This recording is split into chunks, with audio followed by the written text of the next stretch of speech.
মনে রেখো একটা কথা, যেদিন তোমার বিবাহ হবে সেদিন থেকে তুমি তোমার মাকে আর ভালোবাসতে পারবে না। যেদিন বউ বাড়িতে আসবে সেদিনই তোমার মাকে আর তুমি ভালোবাসতে পারবে না। পরিস্থিতি তোমার উল্টে যাবে। দিন যত যাবে পরিবেশ তত জটিল হবে। এক সময়ে মনে হবে এই মাটির উপরে সবচেয়ে বড় শত্রু আমার মা। আর তোমার মা যা বলে সবই উল্টা কথা বলে, উল্টা বলে, এ কথাও ঠিক।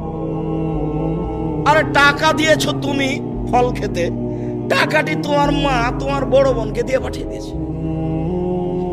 মা সেদিন যে টাকা দিলাম, ও টাকা খরচ হয়ে গেছে, কি করলেন? টাকা তোর বড় বোনকে দিয়ে দিয়েছি। আরে আমি আপনাকে ফল খেতে দিলাম, টাকা দিলাম ফল খাওয়ার জন্য, আর আপনি টাকা দিয়ে দিলেন মানে? অবাক। আপনার ছেলে আর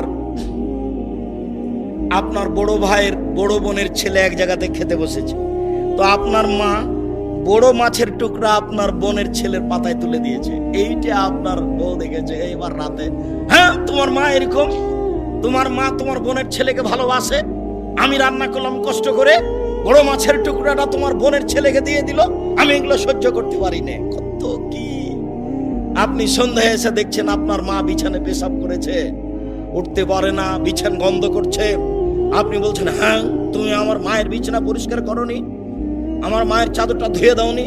তখন আপনার বউ বলছে, তোমার মাকে তুমি দেখো, তোমার মায়ের বিছানা তুমি পরিষ্কার করো। ওই ঘরে ঢুকলে তোমার মা আমাকে অকথ্য ভাষায় গালি দেয়, আমি তোমার মাকে দেখবো মানে? আপনার মা অকথ্য ভাষায় গালি দেয়, এ কথাও ঠিক। নেন এবার কি করবেন?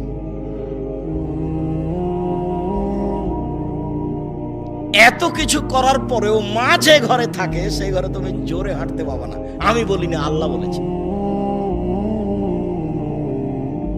এত কিছু বলার পরে তোমার মা যে ঘরে থাকে সেই ঘরে তুমি জোর করে কথা বলতে পাবে না।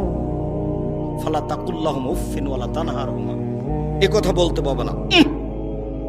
আল্লাহ নিষেধ করে দিয়েছেন, এটা নগদ অর্থ।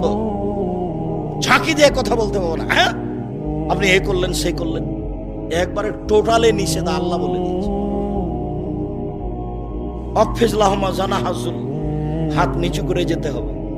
মনে পড়ে না একদিন দৃশ্য নকল করছিলাম, মনে পড়ার তো কথা যে রাজশাহীর মেয়র এসেছেন নদাপাড়ায় আমচত্বরে, তো শাহ মকদুম থানার ওসি এইভাবে দাঁড়িয়েছেন, এইভাবে দাঁড়িয়ে বলছেন, স্যার এখন কি করবো স্যার?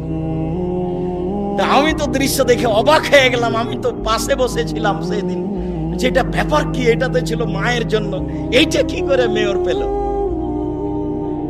এটা তো মায়ের জন্য ছিল, কিভাবে এখানে চলে আসলো? অথচ মায়ের সামনে এইভাবে যাওয়ার কথা আল্লাহ বলছে। আবার বলছেন শেষের দিকে, অকুল রব্বির হামহুমা কামা রাব্বায়ানি সগীরা। হে আল্লাহ, তুমি আমার পিতা মাতাকে ওইভাবে দেখো বাল্য অবস্থায় আমাকে যেভাবে দেখেছিল, যার কারণে আপনাকে আমি সালাতের শেষে সালাম ফিরার পূর্বে একটা দোয়া পড়ার জন্য পরামর্শ দিয়েছি, মনে আছে কি? রব্বির হামহুমা কামা রাব্বায়ানি সগীরা। আর এটা যেন মনে থাকে, এর জন্য কি বলেছি বলেন তো দেখি?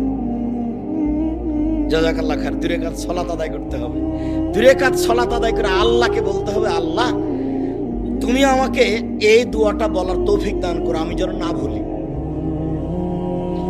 সব সময় সালাত শেষে সালাম ফেরার পূর্বে রব্বির হামহুমা কামা রাব্বায়ানি সগীরা এই দোয়া বলার জন্য আমি আল্লাহর কাছে 2 রাকাত সালাত আদায় করে সাহায্য চাওয়ার জন্য বলেছি পৃথিবীর সকল দিনী ভাই বোনকে।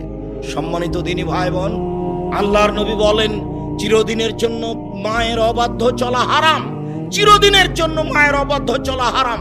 এই বেটা শোনো, আরো তোমাকে সতর্কতার সাথে বলছি, তুমি বারবার পেশাব করছো, তুমি বারবার পেশাব করছিলে বিছানে, তখন তোমার মায়ের জন্য একটা জায়েজ ছিল একটু হাসি মুখে আঘাত করা। এই কত পেশাব করিস কেন রে, এইটা তোমার জন্য জায়েজ ছিল। এখন তোমার মা তোমার কোলে, তোমার মাকে তুমি এইভাবে বলতে পারো না, কি যে করি, এত পেশাব কেমনে পরিষ্কার করি, হ্যাঁ কি যে করি, যখন তখন পেশাব করছে, এরকম কথা বলার সুযোগ নেই। একদিন তুমি ছিলে তোমার মায়ের কোলে, এখন তোমার মা তোমার কোলে, গোসল দেওয়াবা তুমি, কাপড় পরাবা তুমি, কাঁধে করে মেডিকেল নিয়ে যাবা তুমি, কাপড় পরিবর্তন করে দেবা তুমি, তোমার মায়ের সবকিছু তুমি করবা। আল্লাহ তাআলা চিরদিনের জন্য মায়ের অবাধ্য চলা হারাম করে দিয়েছেন।